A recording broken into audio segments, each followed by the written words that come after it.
co-founder of the social news and entertainment website Reddit, has been found dead. He certainly was a prodigy, although he never kind of thought of himself like that. He was totally unexcited about starting businesses and making money. There's a profound sense of loss tonight in Highland Park, Aaron Swartz' hometown, as loved ones say goodbye to one of the internet's brightest lights. Open access and computer activists are mourning his loss. An astonishing intellect. You talk to people who knew him. He was killed by the government, and MIT betrayed all of its basic principles. They wanted to make an example out of him, okay? Governments have an insatiable desire to control. He was potentially facing 35 years in prison and a $1 million fine. Raising questions of prosecutorial zeal and I would say even misconduct. Have you looked into that particular matter and reached any conclusions? Growing up, I slowly had this process of realizing that all the things around me that people had told me were just the natural way things were, the way things always would be. They weren't natural at all. They were things that could be changed, and they were things that, more importantly, were wrong and should change. And once I realized that, there was really kind of no going back.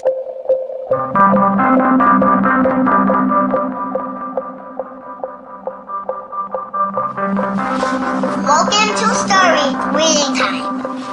The name of the book is Paddington at the Fair.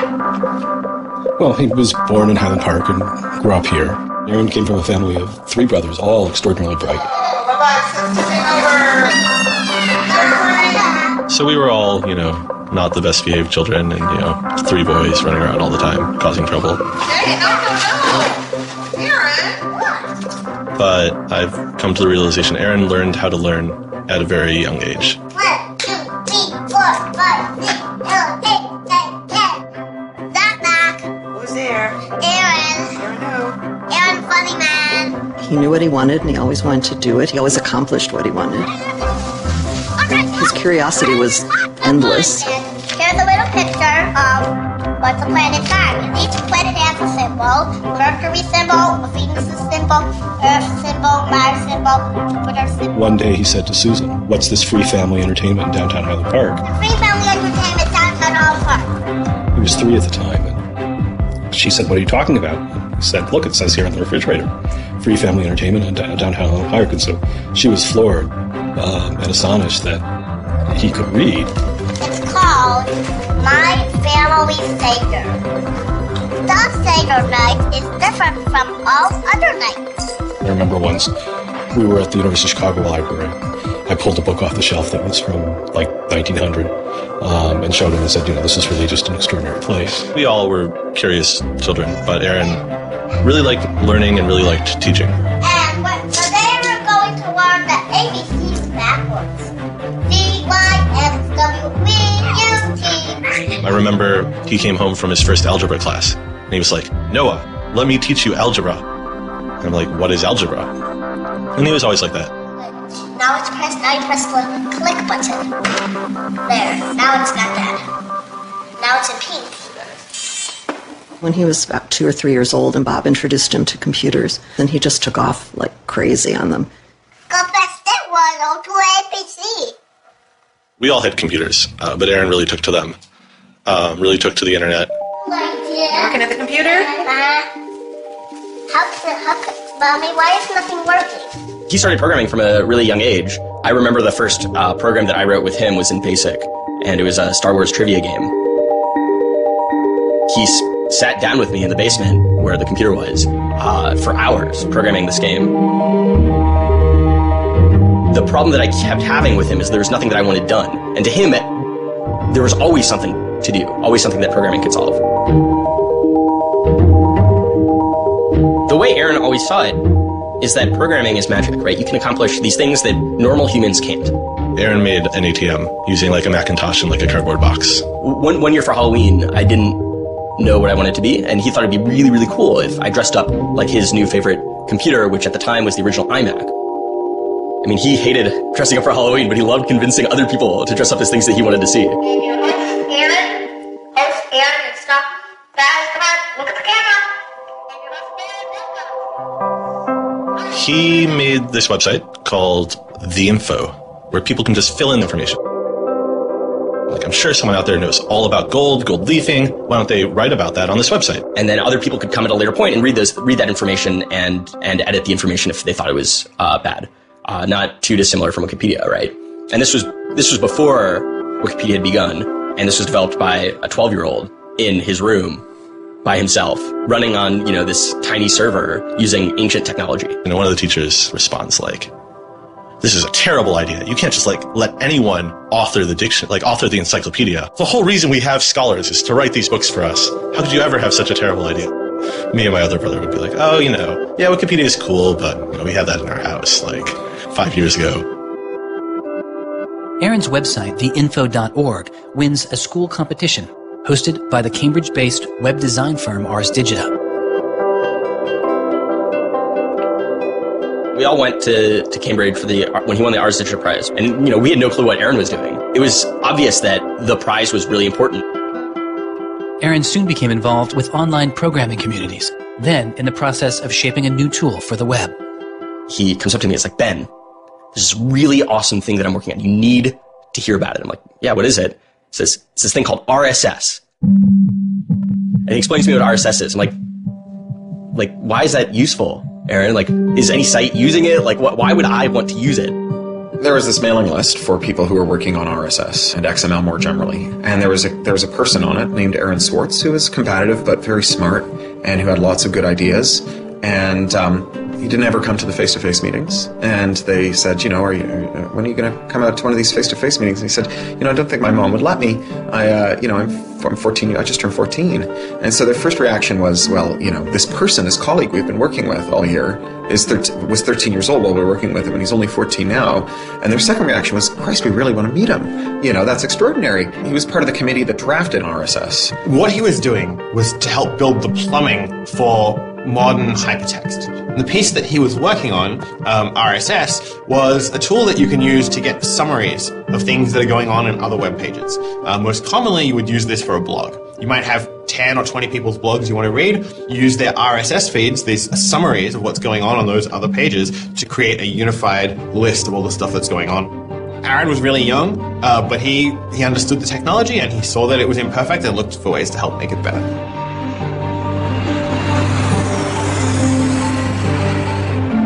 So his mom started bundling him on planes in Chicago. We'd pick him up in San Francisco. We'd introduce him to interesting people to argue with, and we'd marvel at his horrific eating habits. He only ate white food, only steamed rice and not fried rice because that wasn't sufficiently white, and white bread and so on. And you kind of marvel at the quality of the debate emerging from this what appeared to be a small boy's mouth, and you think this is a kid who's really going to go somewhere if he doesn't die of scurvy. Aaron, you're up. I think the difference is that now you can't make companies like Doc was saying. You can't have companies that just, let's sell dog food over the internet, let's sell dog food over cell phones. But there's still a lot of innovation going on. I think if you don't see the innovation, maybe your head is in the sand. He takes on this alpha nerd personality where he's sort of like, I'm smarter than you, and because I'm smarter than you, I'm better than you, and I can tell you what to do. It's an extension of him being kind of like a twerp. So you aggregate all these computers together and now they're solving big problems like searching for aliens and trying to cure cancer. First met him on IRC, on Internet Relay Chat. He didn't just write code, he also got people excited about solving problems. He was a connector. The free culture movement, it had a lot of his energy. I think Aaron was trying to make the world work. He was trying to fix it. He had a very kind of strong personality that definitely ruffled feathers at times. It wasn't necessarily the case that he was always comfortable in the world and the world wasn't always comfortable with him. Aaron got into high school and was really just sick of school. He didn't like it. He didn't like any of the classes that were being taught. He didn't like the teachers. Aaron really knew how to get information. He was like, I don't need to go to this teacher to learn how to do geometry. I can just read the geometry book, and I don't need to go to the teacher to learn their version of American history. I have 3 historical compilations here. I could just read them, and I'm not interested in that. I'm interested in the web. I was very frustrated with school. I thought, the teachers didn't know what they were talking about, and they were very domineering and controlling, and the homework was kind of a sham, and it was just all the way to pin students together and force them to do busy work. And, I started reading books about the history of education and how this educational system was developed, and alternatives to it in ways that people could actually learn things as opposed to just regurgitating facts that teachers told them. And that kind of led me down this path of questioning things. Once I questioned the school I was in, I questioned the society that built the school, I questioned the businesses that the schools were training people for, and I questioned the government that, set up this whole structure. One of the things he was most passionate about was copyright, especially in those early days. Copyright has always been something of a burden on the publishing industry and on readers, but it wasn't an excessive burden. It was a reasonable institution to have in place to make sure that people got paid. What Aaron's generation experienced was the collision between this antique copyright system and this amazing new thing we were trying to build, the internet and the web. These things collided, and what we got was chaos.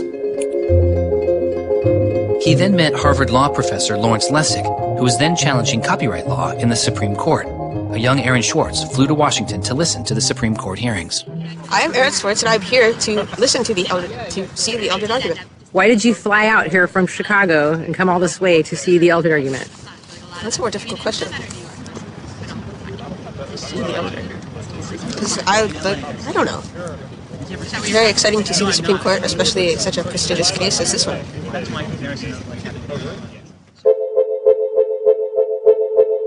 Lessig was also moving forward with a new way to define copyright on the internet. It was called Creative Commons. So the simple idea of Creative Commons is to give people, creators, a simple way to mark their creativity with the freedoms they intended to carry. So if copyright is all about all rights reserved, then this is a kind of some rights reserved model. It's I want a simple way to say to you, here's what you can do with my work, even if there are other things which you need to get my permission before you could do. And Aaron's role was the computer part. Like, how do you architect the licenses so they would be simple and understandable and expressed in a way that machines could process it? And people are like, why do you have this, 15-year-old kid writing the specifications for the Creative Commons? Like, don't you think that's a huge mistake? And Larry's like, the biggest mistake we would have is not listening to this kid. He's not even tall enough to get over the podium, and it wasn't these movable podiums, so it was this embarrassing thing where once he put his screen up, nobody could see his face. When you come to our website here, and you go to choose license, it gives you this list of options, it explains what it means, and you fill out 3 simple questions.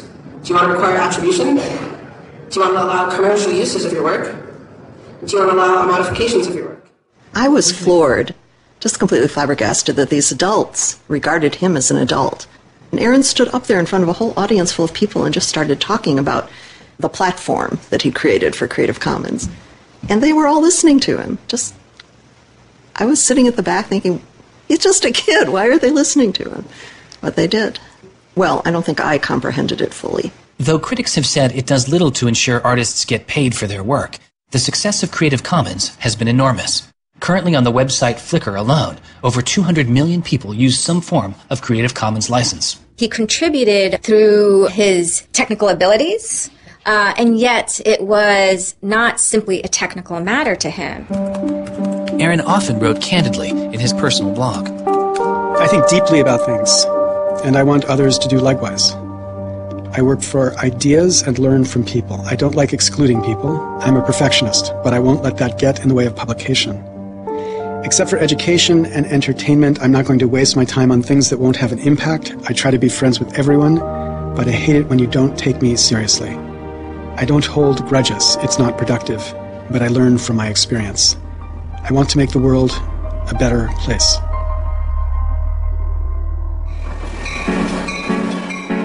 In 2004, Swartz leaves Highland Park and enrolls in Stanford University. He had had ulcerative colitis, which was very troubling, and we were concerned about him taking his medication. He got hospitalized, and he would take this cocktail of pills every day. And one of those pills was a steroid, which stunted his growth and made him feel different from any of the other students. Aaron, I think, shows up at Stanford ready to do scholarship and finds himself in effectively a babysitting program for overachieving high schoolers who, in 4 years, are meant to become, captains of industry and 1%ers. And I think it just made him bananas. In 2005, after only 1 year of college, Swartz was offered a spot at a new startup incubation firm called Y Combinator, led by Paul Graham. And he's like, hey, I have this idea for a website. And Paul Graham likes him enough and says, yeah, sure. So Aaron drops out of school, moves to this apartment. So this used to be Aaron's apartment when he moved here. I have vague memories of my father telling me how difficult it was to get a lease because Aaron had no credit and he dropped out of college. Aaron lived in what's now the living room, and some of the posters are left over from when Aaron lived here. And then the library. There are more books, but a lot of them are Aaron's. Aaron's Y Combinator site was called Infogami, a tool to build websites. But Infogami struggles to find users, and Swartz eventually merges his company with another Y Combinator project in need of help. It was a project headed by Steve Huffman and Alexis Ohanian, called Reddit. There we were, starting from almost nothing. No users, no money, no code, and growing day by day into a hugely popular website. And it showed no signs of letting up. First we had 1,000 users, then 10,000, then 20,000, and on and on. It was just incredible. Reddit becomes huge, and it's a real sort of geeky corner of the internet. There's a lot of humor, there's a lot of art, and there's just people who flock to the site and make that site the main site they go to every morning to get their news. Reddit kind of just borders on chaos at some level. So on the one hand, it's a place where people discuss the news of the day, technology, politics, and issues. And yet there is a lot of kind of not safe for work material, offensive material. There's some subreddits where trolls find a welcome home. And so in that sense, Reddit has been kind of home to controversy as well. It kind of sits on that edge of chaos. Reddit catches the attention of the corporate magazine giant Condé Nast, who makes an offer to buy the company. Some large amount of money, large enough that my dad was getting bugged with questions about, like, how do I store this money? Like a lot of money. Like a lot of money. Like, probably more than $1 million, but I don't actually know. And he is how old at the time? 19, 20. So it was in this apartment. They, like, sat around on what predated these couches, hacking on Reddit. And when they sold Reddit, they threw a giant party and then all flew out to California the next day and left the keys with me. It was funny, he just sold a startup, so we all kind of presumed he was the richest person around, but he said, oh no, I'll take this tiny little shoebox-sized room. That's all I need. Like, it was barely larger than a closet. The idea of him spending his money on fancy objects just seems so implausible. He explains it's like, I like living in apartments, so I'm not going to spend a lot of money on a new place to live. I'm not going to buy a mansion. And I like wearing jeans and a t-shirt, so I'm not going to spend any more money on clothes. So, like, it's, really no big deal. What is a big deal to Swartz is how traffic flows on the internet and what commands our attention. In the old system of broadcasting, you were fundamentally limited by the amount of space in the airwaves. You could only send out 10 channels over the airwaves of television, right? Or even with cable, you had 500 channels. On the internet, everybody can have a channel. Everyone can get a blog or a MySpace page. Everyone has a way of expressing themselves. And so what you see now is not a question of who gets access to the airwaves. It's a question of who gets control over the ways you find people. You start seeing power centralizing in sites like Google, these sort of gatekeepers that tell you where on the internet you want to go, the people who provide you your sources of news and information. So it's not, only certain people have a license to speak. Now everyone has a license to speak. It's a question of who gets heard. After he started working in San Francisco at Condé Nast, he comes into the office and they want to give him a computer with all this crap installed on it and say that he can't install any new things on his computer, which to developers is outrageous, right? From the first day, he was complaining about all this stuff. Gray walls, gray desks, gray noise. The first day I showed up here, I simply couldn't take it. By lunchtime, I had literally locked myself in a bathroom stall and started crying. I can't imagine staying sane with someone buzzing in my ear all day, let alone getting any actual work done. Nobody else seems to get work done here either. Everybody's always coming into our room to hang out and chat or invite us to play the new video game system that Wired is testing. He really had different aspirations that were politically oriented. And Silicon Valley just doesn't really quite have that culture that orients technical activity for the purposes of political goals. Aaron hated working for a corporation. They all hate working for Condé Nast, but Aaron is like the only one who's not going to take it. And Aaron basically gets himself fired by not showing up to work ever. It was said to be a messy breakup. Both Alexis Ohanian and Steve Huffman declined to be interviewed for this film. He rejected the business world. One of the really important things to remember about that choice when Aaron decided to kind of leave startup culture is that he was also leaving behind the things that had made him famous and well-loved, and he was at risk of letting down fans. He got to where he was supposed to be going and had the self-awareness and the orneriness to realize that he had climbed the mountain of shit to pluck the single rose and discovered that he'd lost his sense of smell. And rather than sit there and insist that it wasn't as bad as it seemed, and he did get the rose in any event, he climbed back down again, which is pretty cool. The way Aaron always saw it is that programming is magic, right? You can accomplish these things that normal humans can't by being able to program. So if you had magical powers, would you use them for good or to make you mountains of cash? Swartz was inspired by one of the visionaries he had met as a child, the man who had invented the World Wide Web, Tim Berners-Lee. In the 1990s, Berners-Lee was arguably sitting on one of the most lucrative inventions of the 20th century. But instead of profiting from the invention of the World Wide Web, he gave it away for free.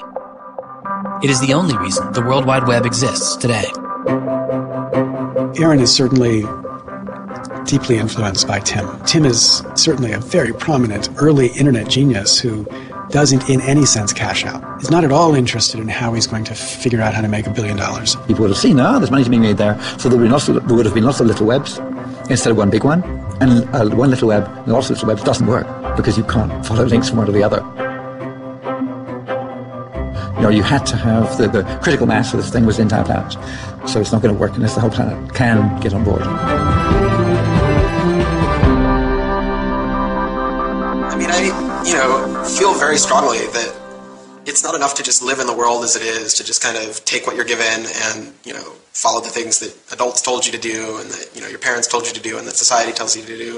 I think you should always be questioning. I take this very scientific attitude that everything you've learned is just provisional, that, it's always open to recantation or refutation or questioning. And I think the same applies to society. Once I realized that there were real serious problems, fundamental problems that I could do something to address, I didn't see a way to forget that. I didn't see a way not to. We just started spending a lot of time just kind of as friends. We would just talk for hours into the night. I definitely should have understood that he was flirting with me. I think to some degree I was like, this is a terrible idea and impossible, and therefore I will pretend it is not happening. As my marriage was breaking down and I was really stuck without anywhere to go, we became roommates and brought my daughter over. We moved in and furnished the house, and it was really peaceful. Like, my life had not been peaceful for a while, and really neither had his.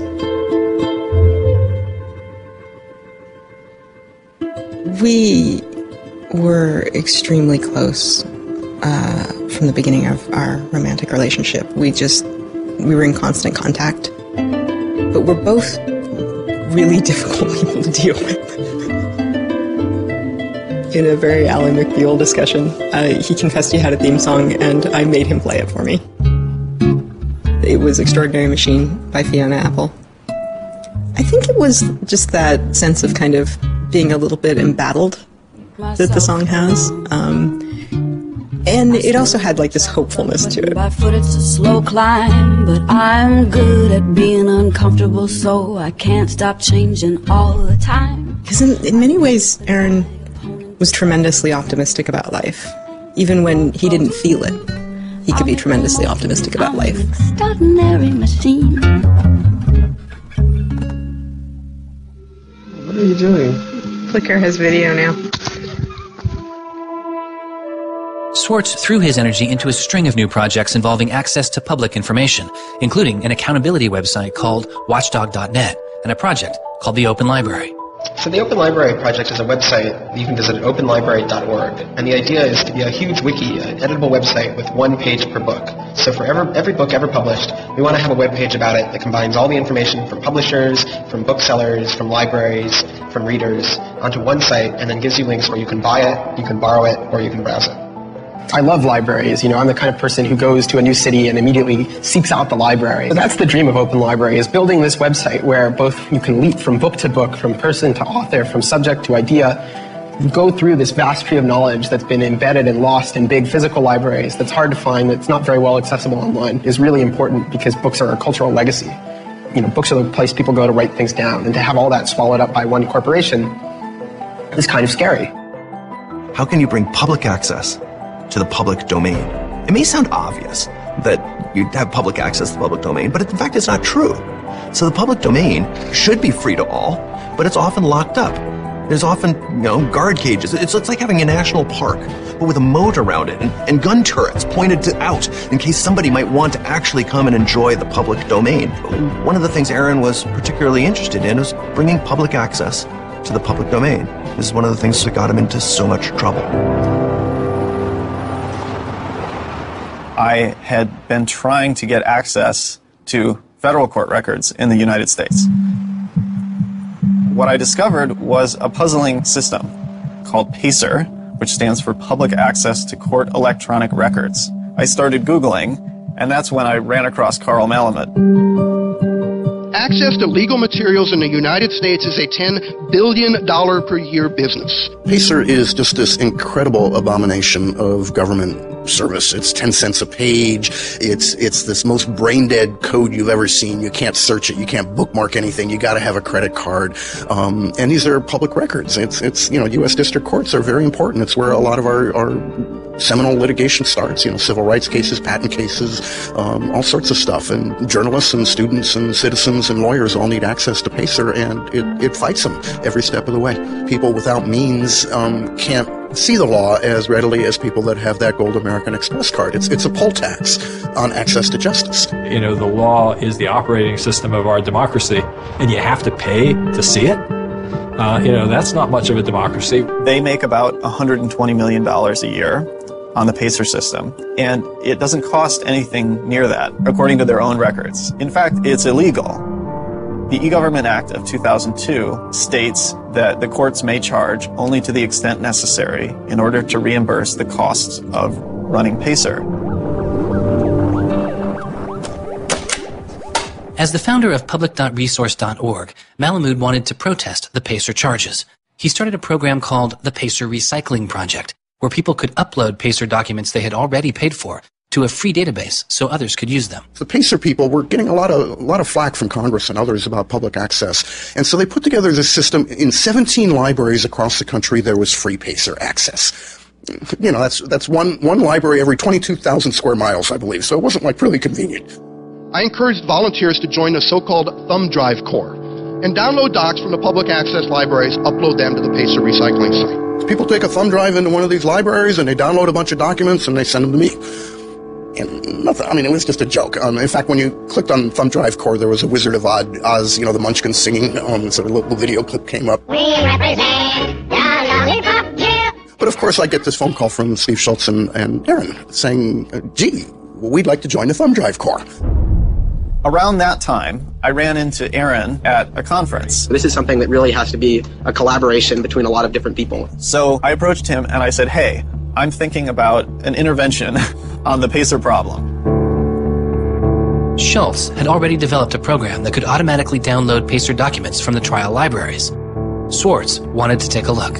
So I showed him the code, and I didn't know what would come next, but as it turns out, over the course of the next few hours at that conference, he was off sitting in a corner, improving my code, recruiting a friend of his that lived near one of these libraries to go into the library and to begin to test his improved code, at which point the folks at the courts realized something's not going quite according to plan. And data started to come in and come in and come in, and soon there were 760 gigabytes of PACER docs, about 20 million pages. Using information retrieved from the trial libraries, Swartz was conducting massive, automated parallel downloading of the PACER system. He was able to acquire nearly 2.7 million federal court documents, almost 20 million pages of text. Now, I'll grant you that 20 million pages had perhaps exceeded the expectations of the people running the Pilot Access Project, but surprising a bureaucrat isn't illegal.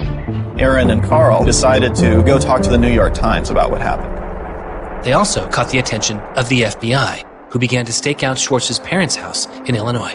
But I get a tweet from his mother saying, call me! It's like, oh my God, what the hell's going on here? And so I finally got a hold of Aaron, and Aaron's mother was like, oh my God, FBI, FBI, FBI. An FBI agent drives down our home's driveway trying to see if Aaron is, in his room. And I remember being home that day and wondering why this car was driving down our driveway and just driving back out. I was like, that's weird. 5 years later, I read this FBI file, and I'm like, oh my goodness. That was the FBI agent in my driveway. He was terrified. He was totally terrified. He was way more terrified after the FBI actually called him up on the phone and tried to sucker him into coming down to a coffee shop without a lawyer. He said he went home and laid down on the bed and was shaking. The downloading also uncovered massive privacy violations in the court documents. Ultimately, the courts were forced to change their policies as a result. And the FBI closed their investigation without bringing charges. To this day, I find it remarkable that anybody, even at the most remote podunk field office of the FBI, thought that a fitting use for taxpayer dollars was investigating people for criminal theft on the grounds that they had made the law public. How can you call yourself a lawman and think that there can possibly be anything wrong in this whole world with making the law public? Aaron was willing to put himself at risk for the causes that he believed in. Bothered by wealth disparity, Swartz moves beyond technology and into a broader range of political causes. I went into Congress and I invited him to come and hang out and intern for us for a while so that he could learn, the political process. He was sort of learning about a new community, a new set of skills, and kind of learning to hack politics. It seems ridiculous that miners should have to hammer away until their whole bodies are dripping with sweat, faced with the knowledge that if they dare to stop, they won't be able to put food on the table that night, while I get to make larger and larger amounts of money each day just by sitting and watching TV. But apparently the world is ridiculous. So I co-founded a group called the Progressive Change Campaign Committee, and what we try and do is we try and organize people over the internet who care about progressive politics and moving the country in a more progressive direction to kind of come together, join our email list, join our campaigns, and help get progressive candidates elected all across the country. The group is responsible for igniting the grassroots effort behind the campaign to elect Elizabeth Warren to the Senate. He might have thought it was a dumb system, but he came in and he said, I need to learn this system because it can be manipulated like any social system. But his passion for knowledge in libraries didn't take a back seat. Aaron began to take a closer look at institutions that publish academic journal articles. By virtue of being students at a major U.S. university, I assume that you have access to a wide variety of scholarly journals. Pretty much every major university in the United States pays these sort of licensing fees to organizations like JSTOR and Thomson and ISI to get access to scholarly journals that the rest of the world can't read. These scholarly journals and articles are essentially the entire wealth of human knowledge online, and many have been paid for with taxpayer money or with government grants. But to read them, you often have to pay again, handing over steep fees to publishers like Reed Elsevier.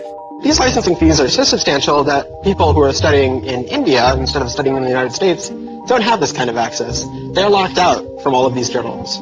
They're locked out from our entire scientific legacy. I mean, a lot of these journal articles, they go back to the Enlightenment. Every time someone has written down a scientific paper, it's been scanned and digitized and put in these collections. That is a legacy that has been brought to us by the history of people doing interesting work, the history of scientists. It's a legacy that should belong to us as a commons, as a people, but instead it's been locked up and put online by a handful of for-profit corporations who then try and get the maximum profit they can out of it.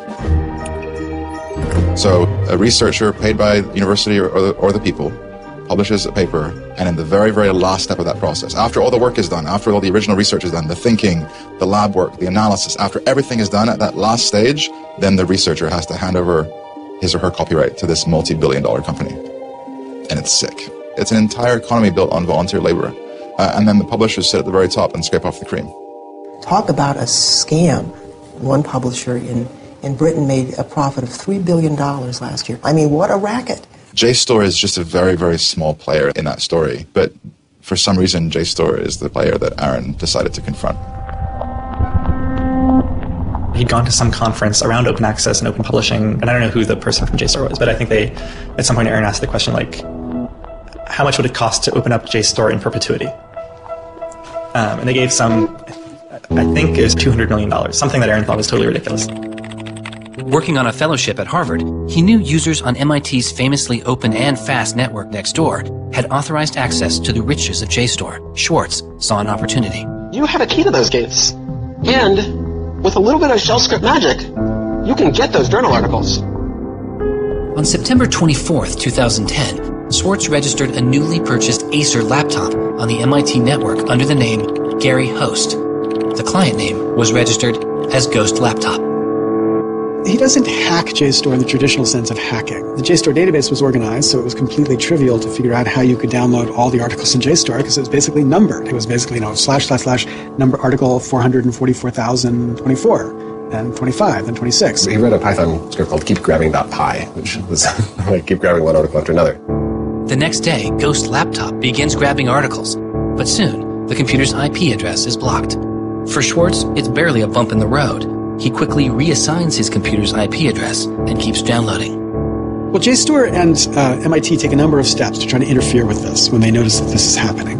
And when the more modest steps don't work, then at a certain stage, JSTOR just cuts off MIT from having access to the JSTOR database. So there's this kind of cat and mouse game around getting access to the JSTOR database. Aaron ultimately, obviously, is the cat because he has more technical capability than the JSTOR database people do in defending them.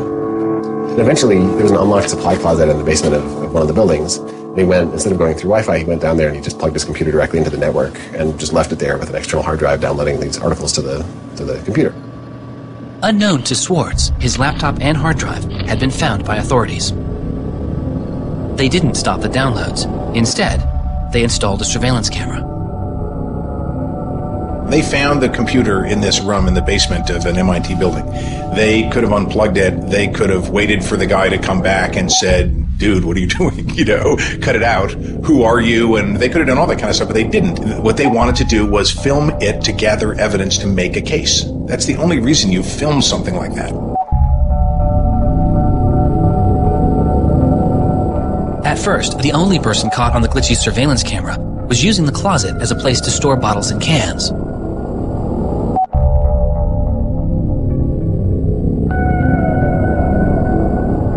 But days later, it caught Swartz.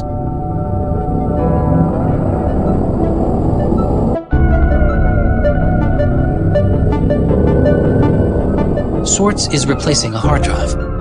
He takes it out of his backpack, leans out of frame for about 5 minutes, and then leaves.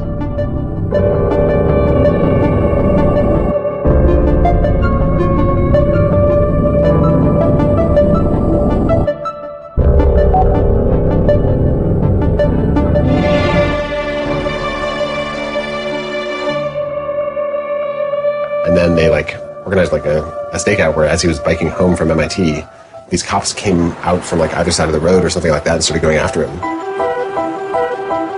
He describes that he was pressed down and assaulted by the police. He tells me that it's unclear that they were police that were after him. He thought that someone was trying to attack him. He does tell me they beat him up.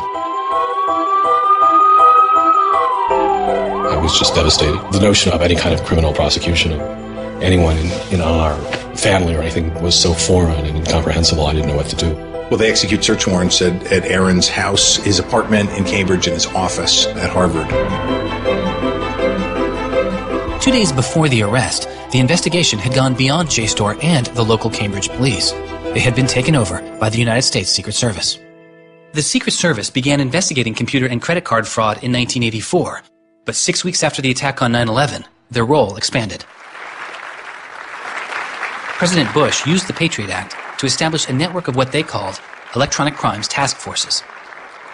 The bill before me takes account of the new realities and dangers posed by modern terrorists. According to the Secret Service, they are primarily engaged in activity with economic impact, organized criminal groups, or use of schemes involving new technology. The Secret Service turned Swartz's case over to the Boston U.S. Attorney's Office. There was a guy in the U.S. Attorney's Office who had the title head of the Computer Crimes Division or Task Force. I don't know what else he had going, but you're certainly not much of a computer crimes prosecutor without a computer crime to prosecute. So he jumped on it, kept it for himself, didn't assign it to someone else within the office or the unit, and that's Steve Hyman. Prosecutor Stephen Hyman has been largely out of public view since the arrest of Aaron Swartz, but he can be seen here in an episode of the television show American Greed, filmed around the time of Aaron's arrest. He is describing his previous case against the notorious hacker Alberto Gonzalez, a case that garnered Hyman enormous press attention and accolades. Gonzalez masterminded the theft of over 100 million credit card and ATM numbers, the largest such fraud in history. Here, Hyman, describing Gonzalez, gives his view on the hacker mindset. These guys are driven by a lot of the same things that we're driven by. They have an ego, they like challenge, and of course they like money and everything you can get for money. One of the suspects implicated in the Gonzalez case was a young hacker named Jonathan James. Believing Gonzalez's crimes would be pinned on him, James committed suicide during the investigation. In an early press release describing the government's position in the case of Aaron Swartz, Hyman's boss, U.S. Attorney for the District of Massachusetts Carmen Ortiz, said this: "Stealing is stealing, whether you use a computer command or a crowbar, and whether you take documents, data, or dollars." It's not true. It's obviously not true. I'm not saying it's harmless, and I'm not saying that we shouldn't criminalize stealing of information, but you've got to be much more subtle in trying to figure out exactly which kinds of harms are harmful here. So the thing about a crowbar is every time I break into a place with a crowbar, I do damage. There's no doubt about it. But when Aaron writes a script that says download, download, download 100 times in a second, there's no obvious damage to anybody. If he does that for the purpose of gathering an archive to do academic research on it, there is never any damage to anybody. He wasn't stealing, he wasn't selling what he got or giving it away. He was making a point, as far as I could tell. The arrest took its toll on Swartz. He just wouldn't talk about it. And he's like very stressed. If you thought like the FBI was like going to come to your doorstep any day, anytime you went down the hall, even to do your laundry, and they would break into your apartment because you left the door unlocked, like, I'd be pretty stressed. And it was clear. And so Aaron was always sort of like in like a dour mood.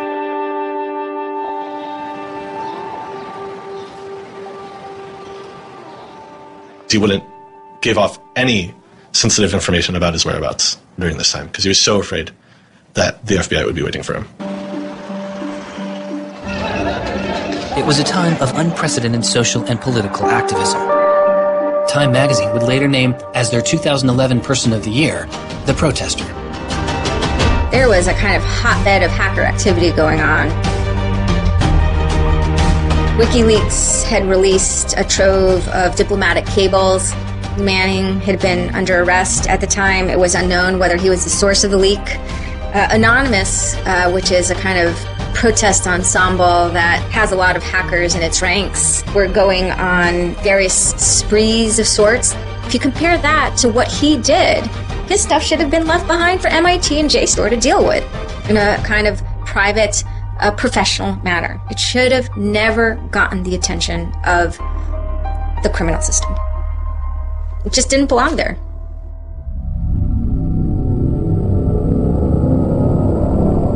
Before he was indicted, Swartz was offered a plea deal that involved 3 months in prison, time in a halfway house, and a year of home detention, all without the use of a computer. It was on the condition that Swartz plead guilty to a felony.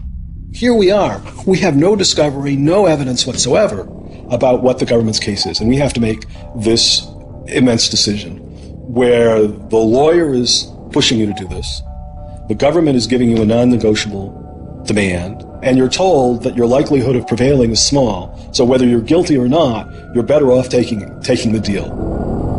Boston has its own computer crimes division. Lots of lawyers, probably more lawyers than they need.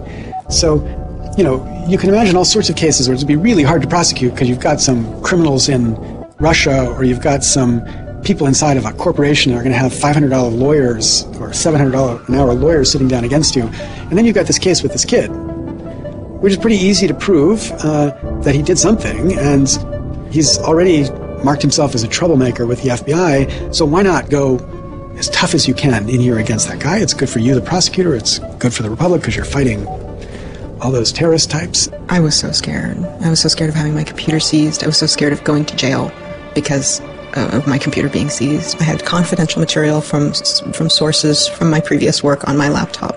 And that is above all my priority, is to keep my sources safe. I was so scared of what was going to happen to Ada. Aaron told me that they'd offered him a deal, and he finally just said that he would take it if I told him to. And I came real close to saying take it. He had developed like serious political aspirations in the intervening time between when, that moment when he ended that entrepreneurial startup life and begun this new life that had come to this political activism. And he just didn't believe that he could continue in his life with a felony. He said to me one day, we were walking by the White House, and he said to me, they don't let felons work there.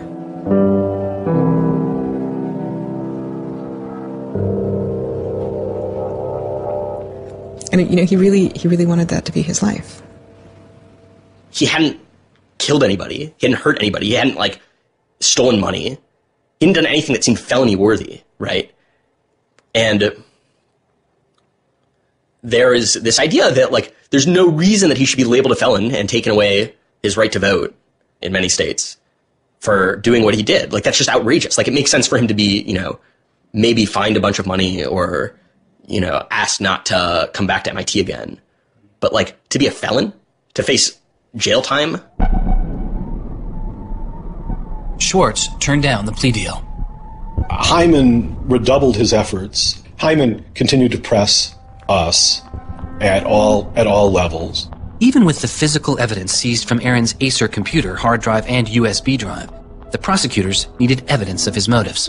Why was Aaron Swartz downloading articles from JSTOR, and just what did he plan to do with them?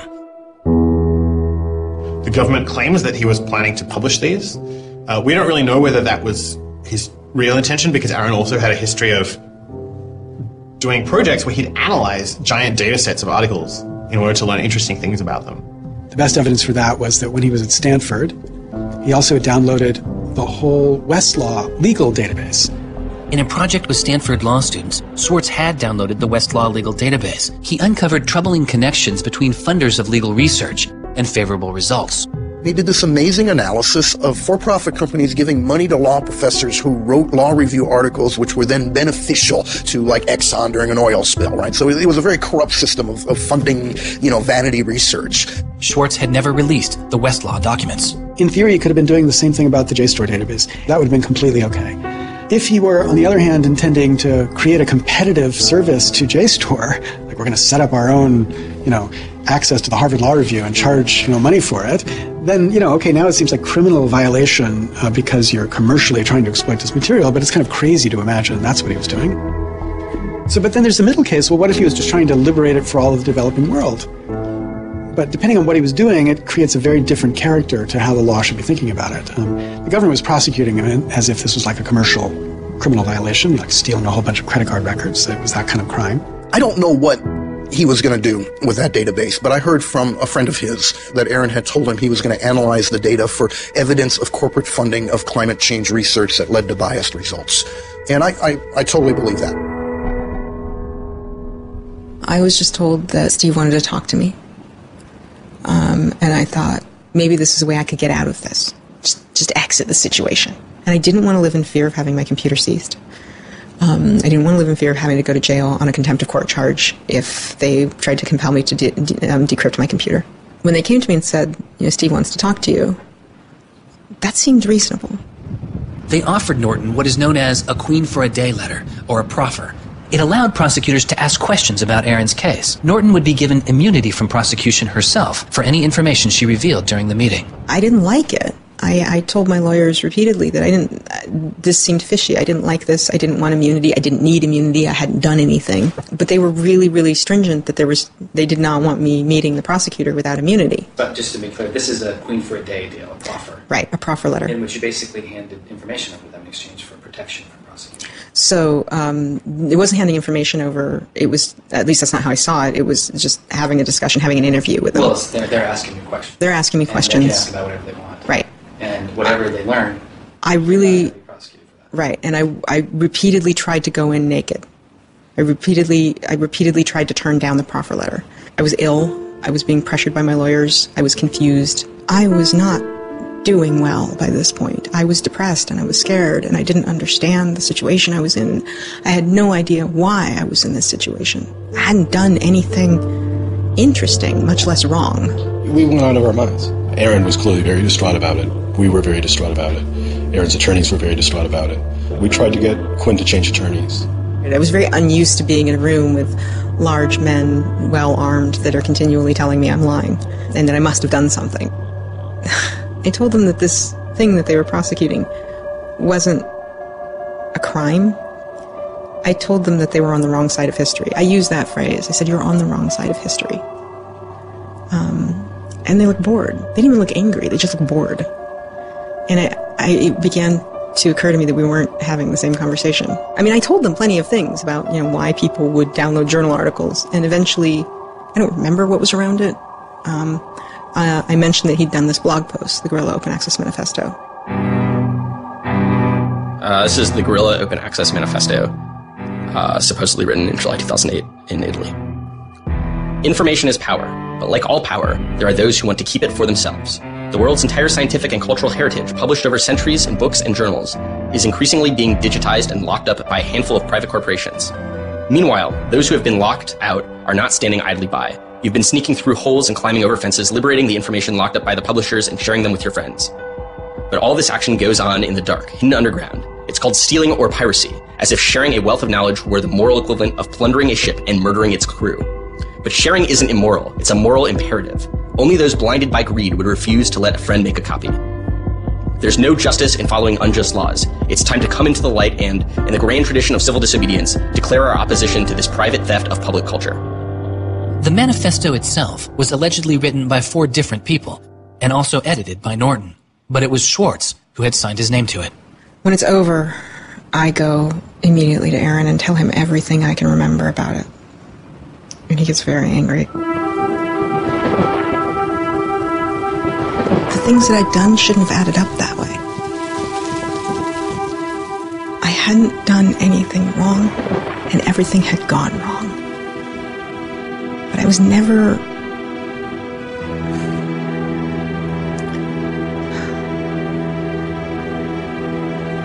I'm still angry. I'm still angry that you can try your best with these people to do the right thing, and they will turn everything against you, and they will hurt you with anything they can. And in that moment, I regret that I said what I did. But my much larger regret is that we have settled for this. That we are okay with this. That we are okay with a justice system that tries to game people into little traps so they can ruin their lives. So yeah, I wish I hadn't said that. But I'm much, much angrier that this is where I am. That this is what we as a people think is okay. They used every method that I think they could think of to get her to provide information which would be unhelpful to Aaron and helpful to the prosecution of Aaron. Right. But you know, I don't think she had information that was helpful to the government. Months go by as Swartz's friends and family await a looming indictment.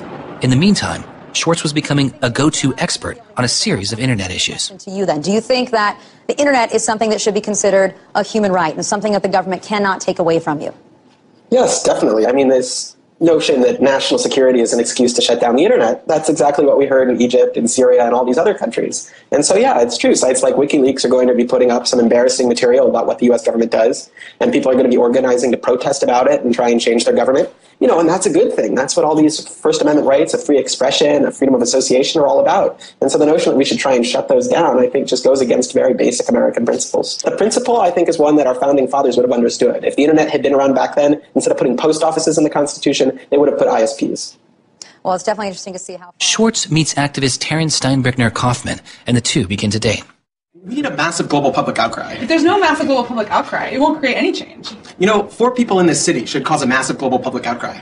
You know, we need a petition signer. Without telling her specifics, he warned her he was involved in something he called simply the bad thing. And I had sort of crazy theories, like that he was having an affair with Elizabeth Warren or something. I speculated both Hillary Clinton and Elizabeth Warren, actually. But so sometime in probably late July, Aaron called me, and I happened to pick up, and he said, you know, the bad thing might be in the news tomorrow.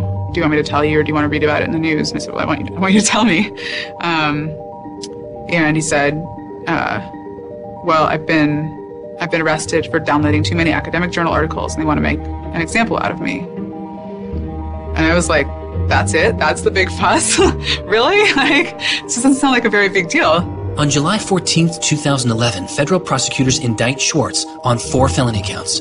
He gets indicted on the same day that, like, 2 people in England who are part of LulzSec get arrested, and, like, a few other real hackers.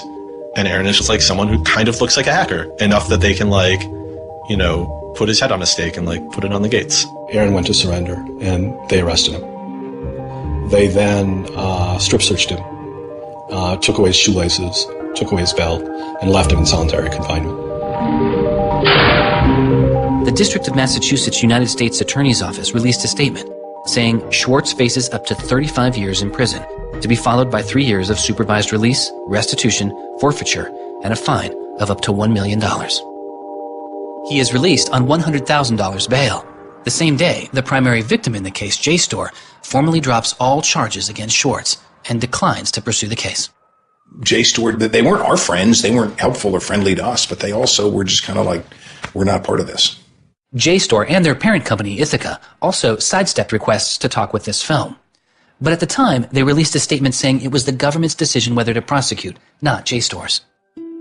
And so it's our belief that with that, the case will be over. That we should be able to get Steve Hyman to drop the case, or settle it in some rational way. And the government refused. Why? Well, because I think they wanted to make an example out of Aaron.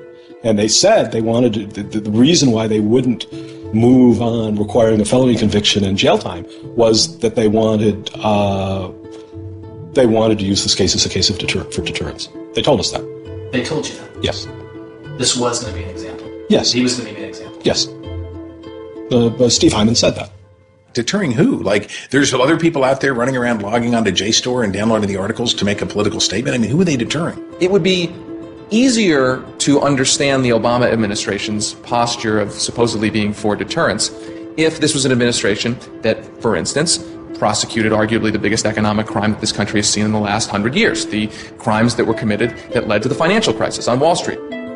When you start deploying the non-controversial idea of deterrence only selectively, you stop making a dispassionate analysis of lawbreaking, and you started deciding to deploy law enforcement resources specifically on the basis of political ideology. And that's not just undemocratic, it's supposed to be un-American.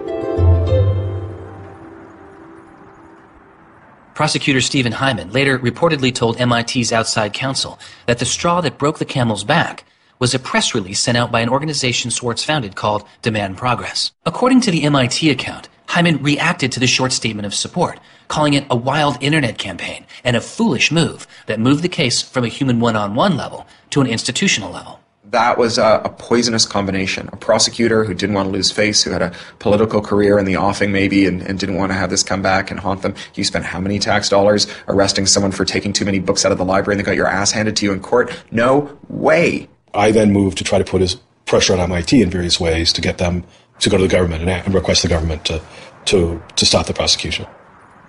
What is MIT's reaction to that? There doesn't seem to be any reaction from MIT at that point.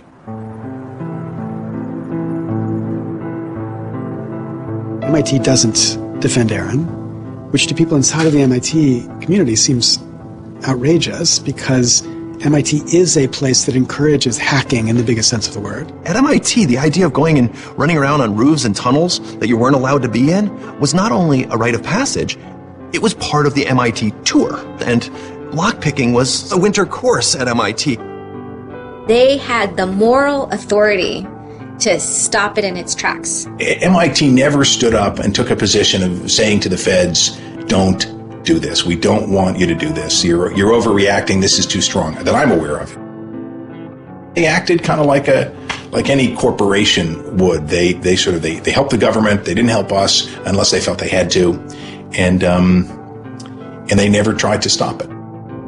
MIT declined repeated requests to comment, but they later released a report saying they attempted to maintain a position of neutrality and believed Hyman and the U.S. Attorney's Office did not care what MIT thought or said about the case.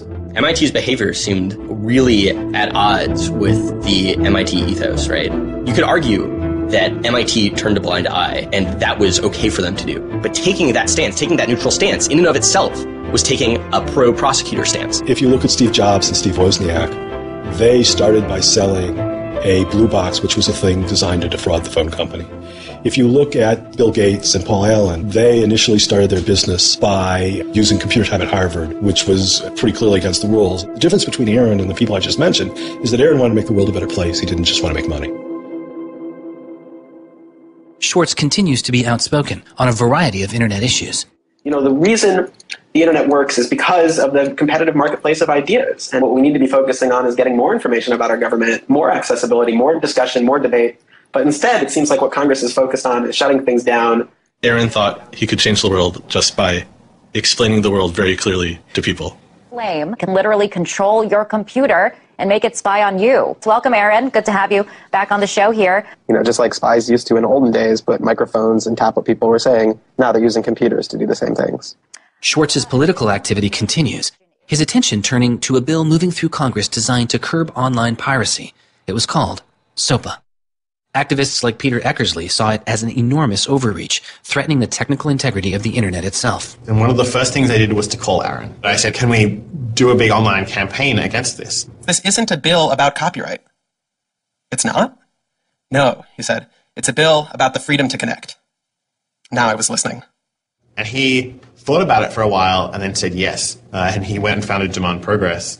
Demand Progress is an online activism organization. We've got around 1.5 million members now, but started in the fall of 2010. Aaron was one of the most prominent people in a community of people who helped lead organizing around social justice issues at the federal level in this country.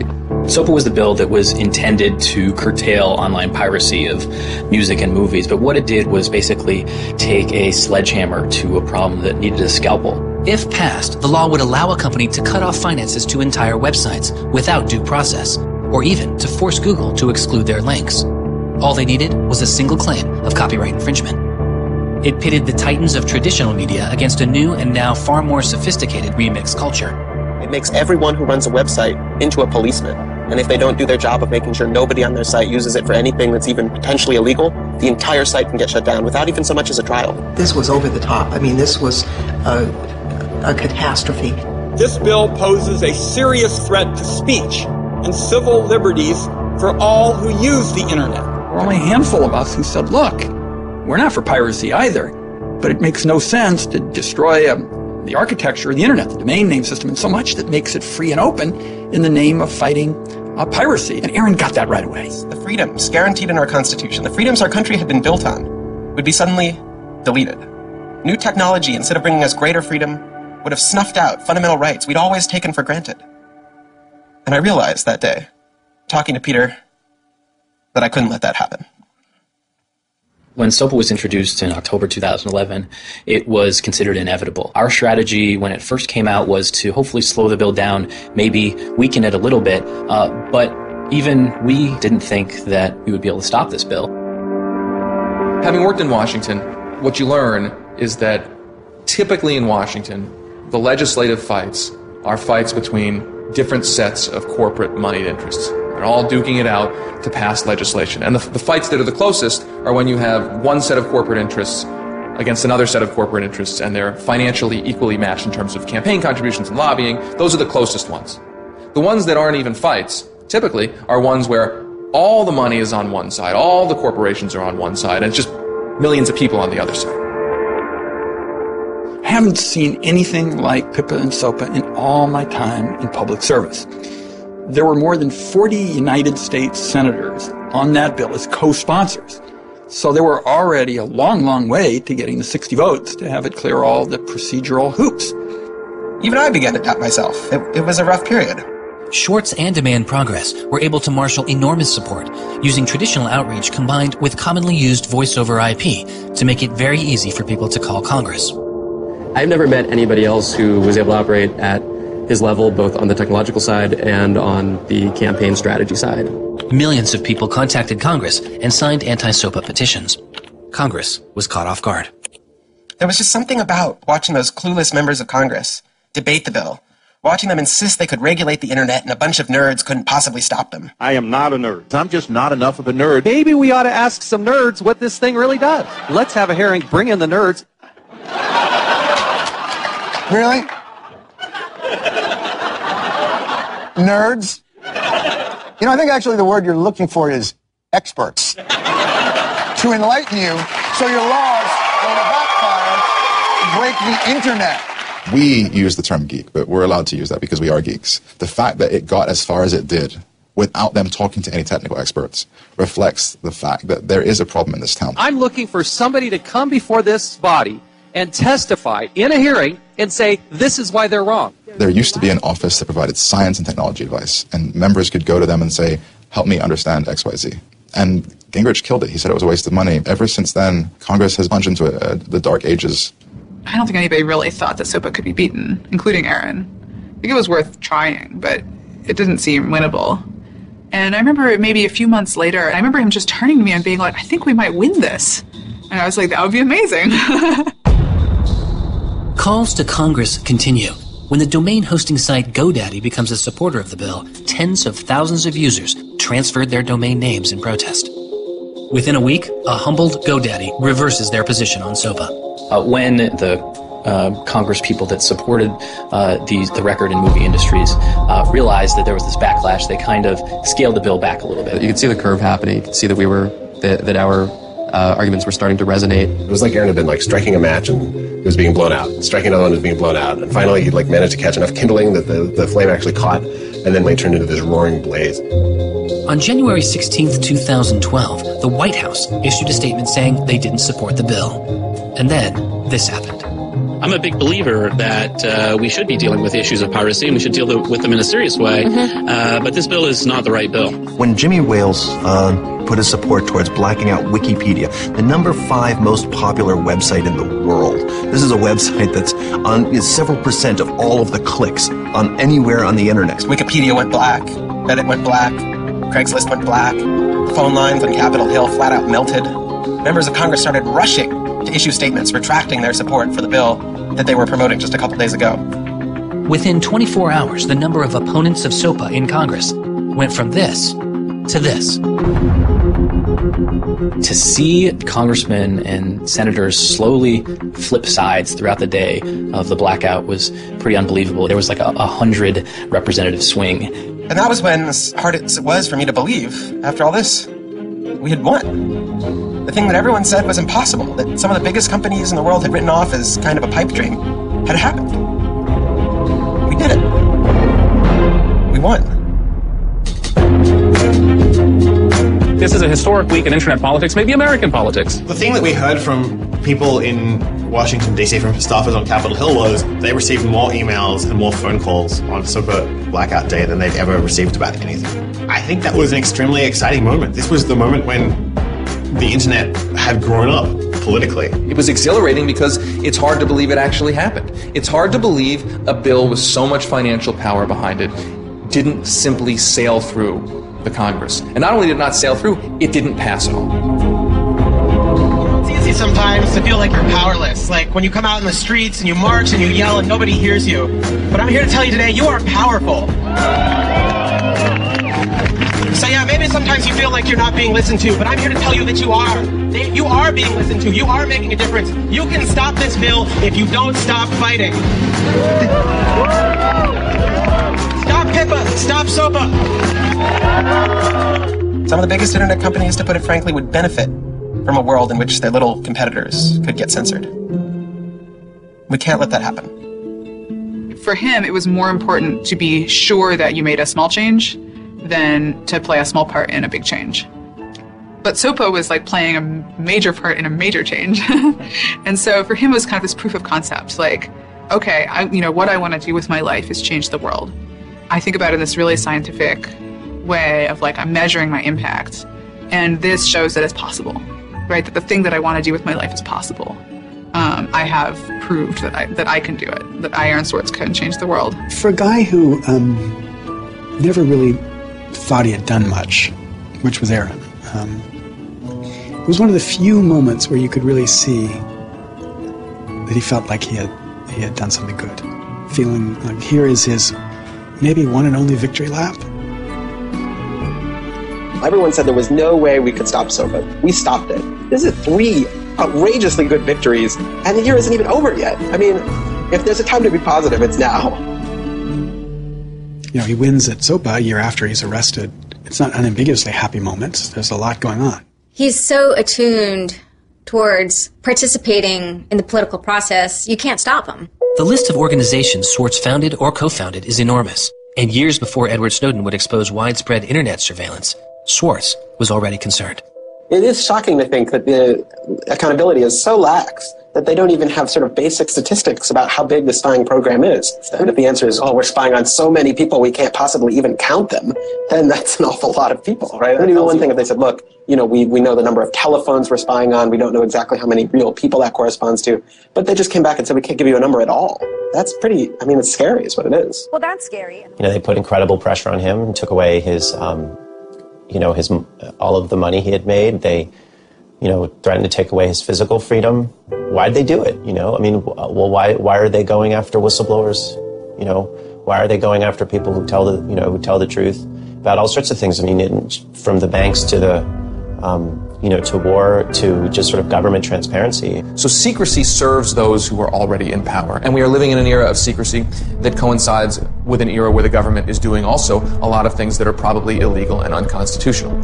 So those two things are not coincidences. It's very clear that this technology has been developed not for small countries overseas, but right here for use in the United States by the U.S. government. The problem with the spying program is it's this sort of long, slow expansion, going back to the Nixon administration, right? Obviously, it became big after 9/11 under George W. Bush, and Obama has continued to expand it, and the problems have slowly grown worse and worse. But there's never been this moment you can point to, say, okay, we need to galvanize opposition today, because today is when it matters. Instead, it's mattered for The prosecution, in my estimation, of Aaron Swartz was about sending a particular laser-like message to a group of people that the Obama administration sees as politically threatening. And that is essentially the hacker, the information, and the democracy activist community. And the message that the Obama administration wanted to send to that particular community was, in my estimation, we know you have the ability to make trouble for the establishment. And so we are going to try to make an example out of Aaron Swartz to scare as many of you as possible into not making that trouble. And the government said, oh, the legal opinions we're using to legalize the spying program are also classified. So we can't even tell you which laws we're using to spy on you. Every time they can say, oh, this is another instance of cyber war, the cyber criminals are attacking us again, we're all in danger, we're all under threat. They use those as excuses to push through more and more dangerous laws. And so just to follow that up, personally, how do you feel the fight is going, I guess? It's up to you. I know, but we gotta,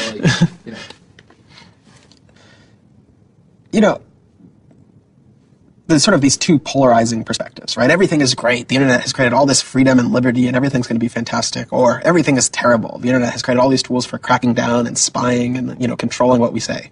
And I think both are true, right? The internet has done both. And both are kind of amazing and astonishing. And which one will win out in the long run is up to us. It doesn't make sense to say, oh, one is doing better than the other. They're both true. And it's up to us which ones we emphasize and which ones we take advantage of, because they're both there and they're both always going to be there.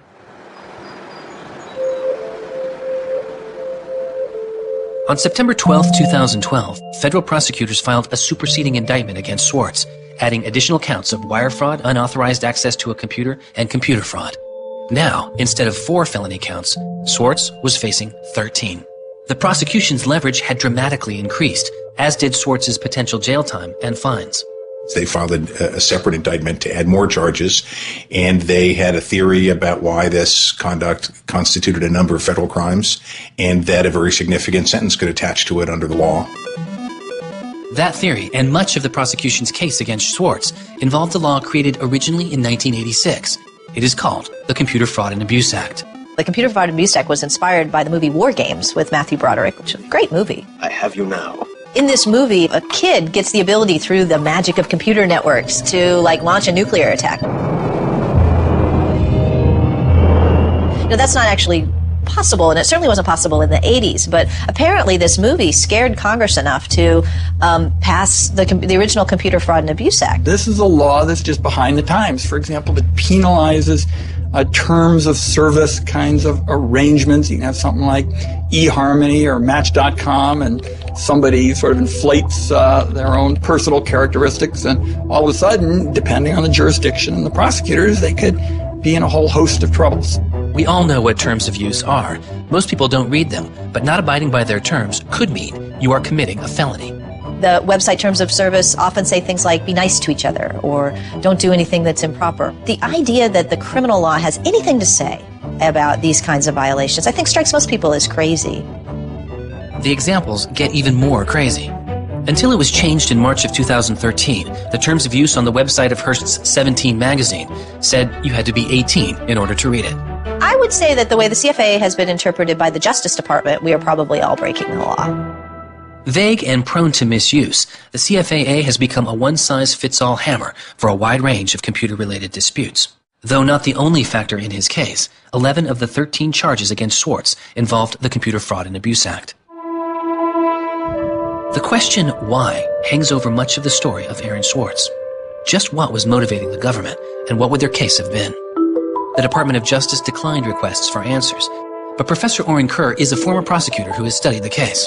So I think I come about this case from a different direction than other people on a number of reasons. I was a federal prosecutor at the Justice Department for 3 years before I started teaching.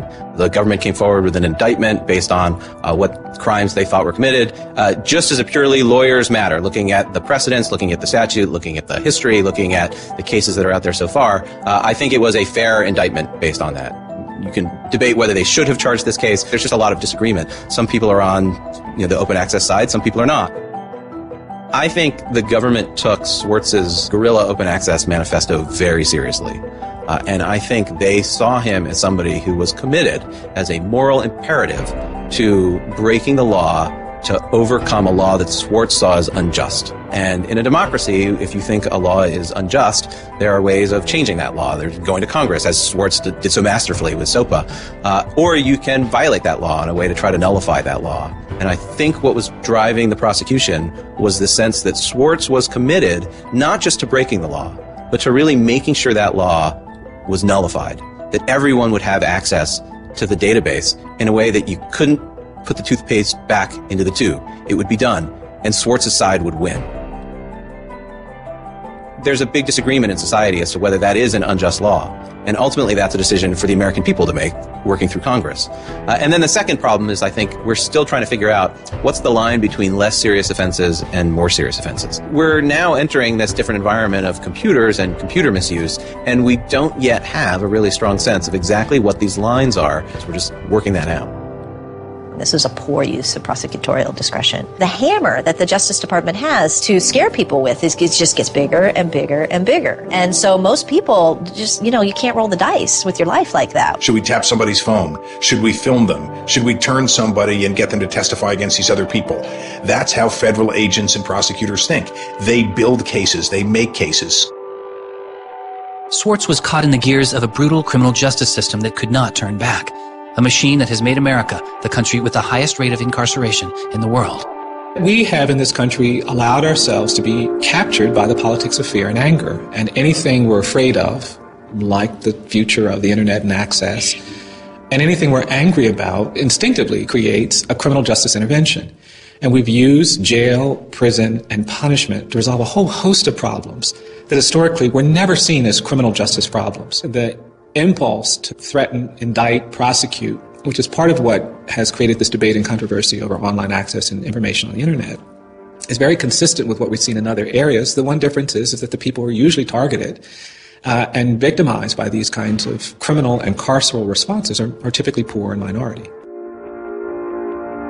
Swartz's isolation from friends and family increased. He had basically stopped working on anything else, and the case was, in fact, taking over sort of his whole life. One of Aaron's lawyers apparently told the prosecutors that he was emotionally vulnerable and that was something that they really needed to keep in mind so that they knew that. It was weighing on him very heavily. He did not like having his actions and his movements restricted in any way. And the threat of jail, which they pounded him with a lot, was terrifying to him. Completely exhausted his financial resources, and it cost us a lot of money also, and he raised a substantial amount of money. So it was, it was in the millions of dollars. The legal defense? Yes. Was in millions? Yes. Yeah, I think he didn't want to be a burden to people. I think that was a factor. I have my normal life, and then I have this shitty thing I have to deal with, and I try to keep the two of them as separate as possible. But they were just beginning to blur together, and everything was becoming shitty. Swartz faced a tough choice that was only getting tougher. Do you admit guilt and move on with your life, or do you fight a broken system? With his legal case, the answer was simple. He rejects a final plea deal, and a trial date is set. Aaron was resolute that he didn't want to knuckle under and accept something that he didn't believe was fair, but I also think he was scared.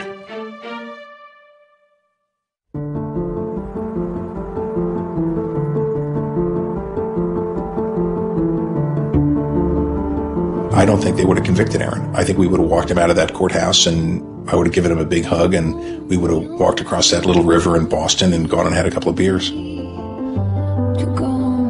I really thought that we were right. I thought that we were going to win the case. I thought that we could win the case. He didn't talk about it very much, but you could see the enormous pain that he was going through. No time in his childhood did Aaron have any severe mood swings or like depressive episodes or anything that I would ascribe to severe depression. And it's possible, you know, he was depressed. People get depressed. Very early in our relationship, like 3 or 4 weeks in or something, I remember him saying to me that I was a lot stronger than he was. You know, he was brittle in a lot of ways. Things were a lot harder for him than for a lot of people. It was part of his brilliance, too. I think he probably had something like clinical depression in his early 20s. I don't think he did when I was with him. He wasn't a joyful person, but that's different from being depressed. He was just under such enormous pressure for 2 years straight. He just didn't want to do it anymore. He was just like, I just think it was too much.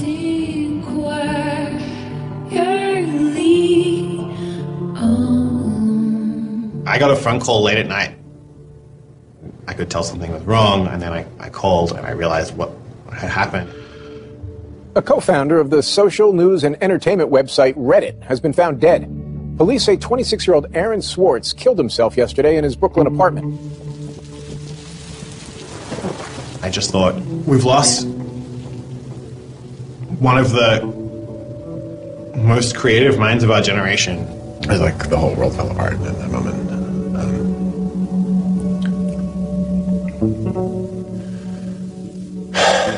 It was one of the hardest nights of my life.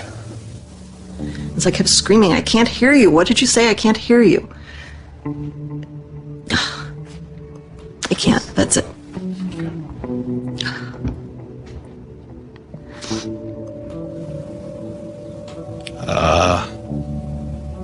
Like, yeah, none of it made any sense. And really still doesn't. I was so frustrated, angry.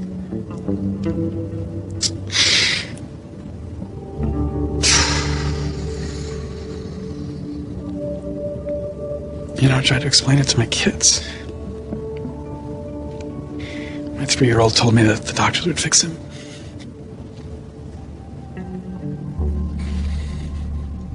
I've known lots of people who've died, but I've never lost anybody like this. Because everybody feels, and I do too, there's so much we could have more to do. Like, I just didn't know he was there. I didn't know this was what he was suffering, and he was part of me. And I just wanted it to not be real. And then I just looked at his Wikipedia page and I saw the end date. 2013.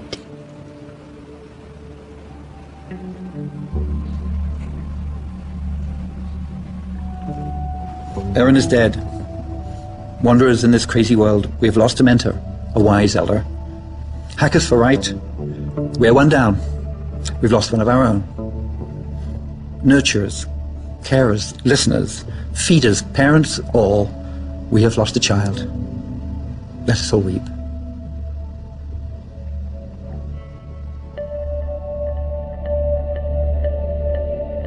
my first thought was, well, what if nobody even notices? Because it wasn't clear to me how salient he was. I had never seen anything quite like the outpouring I saw. The net just lit up. I mean, everyone was trying to explain it in their own way, but I've never seen people grieve on Twitter before. People were visibly grieving online. He was the internet's own boy, and the old world killed him. We are standing in the middle of a time when great injustice is not touched. Architects of the financial meltdown have dinner with the president regularly. In the middle of that time, the idea that this was what the government had to prosecute. This seems absurd if it weren't tragic. The question is, can we do something given what's happened, to make the world a better place? And how can we further that legacy? That's the only question that one can ask. All over the world, there were starting to be hackathons, gatherings. Aaron Swartz has, in some sense, brought the best out of us and trying to say, how do we fix this? He was, in my humble opinion, one of the true extraordinary revolutionaries that this country has produced. I don't know whether Aaron was defeated or victorious, but we are certainly shaped by the hand of the things that he wrestled with. When we turn armed agents of the law on citizens trying to increase access to knowledge, we've broken the rule of law, we've desecrated the temple of justice. Aaron Swartz was not a criminal. Change does not roll in on the wheels of inevitability, it comes through continuous struggle. Aaron really could do magic, and I'm dedicated to making sure that his magic doesn't end with his death. He believed that he could change the world, and he was right. Out of the last week and out of today, phoenixes are already rising. Since Schwartz's death, Representative Zoe Lofgren and Senator Ron Wyden have introduced legislation that would reform the Computer Fraud and Abuse Act, the outdated law that formed the majority of the charges against Swartz. It's called Aaron's Law.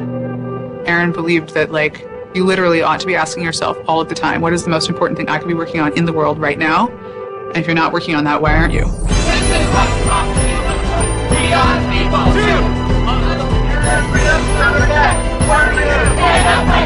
Internet freedom is under attack.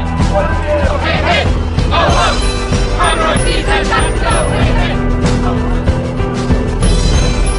I wish we could change the past, but we cannot. But we can change the future, and we must. We must do so for Aaron. We must do so for ourselves. We must do so to make our world a better place, a more humane place, a place where justice works and access to knowledge becomes a human right. So there was a kid back in February from Baltimore, 14 years old, who had access to JSTOR. And he'd been spelunking through JSTOR after reading something. And he figured out a way to do early tests for pancreatic cancer. And pancreatic cancer kills the shit out of you because we detect it way too late. By the time we detect it, it's already too late to do anything about it. He sent emails off to the entire oncology department at Johns Hopkins, hundreds of them. And every 14-year-old kid, yeah. And most of them ignored it, right? But one of them, sent him an email back and said, this is not an entirely stupid idea. Why don't you come on over? And this kid worked evenings and weekends with this researcher. And in February, I heard him on the news, just a couple of weeks after Aaron died, when Aaron was in the news a lot. Sorry. And he said the reason he was on the news is because they'd done it. They were shipping an early test for pancreatic cancer that was going to save lives. And he said, this is why what Aaron did was so important. Because you never know, right? This truth of the universe is not only something that policymakers use to figure out, what the speed limit should be. It's where the thing that's going to keep, your kid from dying of pancreatic cancer comes from. And without access, the person who might come up with the thing that's got your number on it may never find that answer. He slept so well, he didn't fall out of bed once, not even when he dreamed he was back on the spacecraft. Very good, Aaron. Very good. Yeah. Okay, now it's song time.